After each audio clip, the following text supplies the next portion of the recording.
In this video, I'm going to talk about how to fix that the camera glitch after iOS 26 update. Whenever you're trying to open a camera, you either end up in having a black screen or you're having a blurry kind of an issue after updating to iOS 26.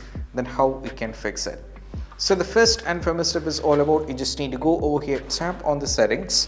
Now from here you have to scroll it down all the way down and navigate to the camera. So you can just go over here somewhere else, you'll be able to see the camera, just tap on it.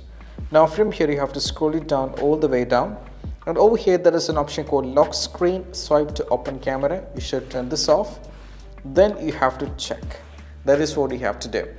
And the first one, apart from this, if this is not working, what you need to do is you have to do a forced restart on your phone. So to do a forced restart, just follow this instruction.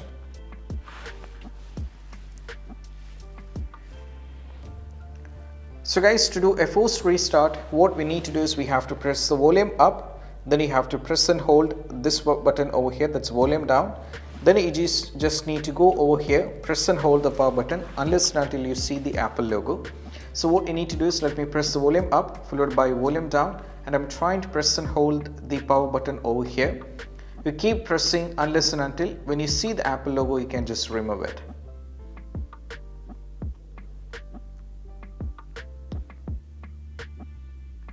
Now remove your hand from there and just wait so that your phone will be on a forced restart.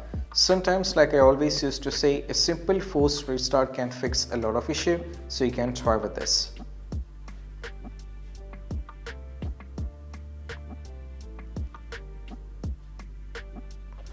Now what you need to do is you just need to get into your phone with your passcode and just go over here the camera and try to open it, and it will be working fine. And this is what you have to do, and I hope this quick video is helpful. That's it. Bye.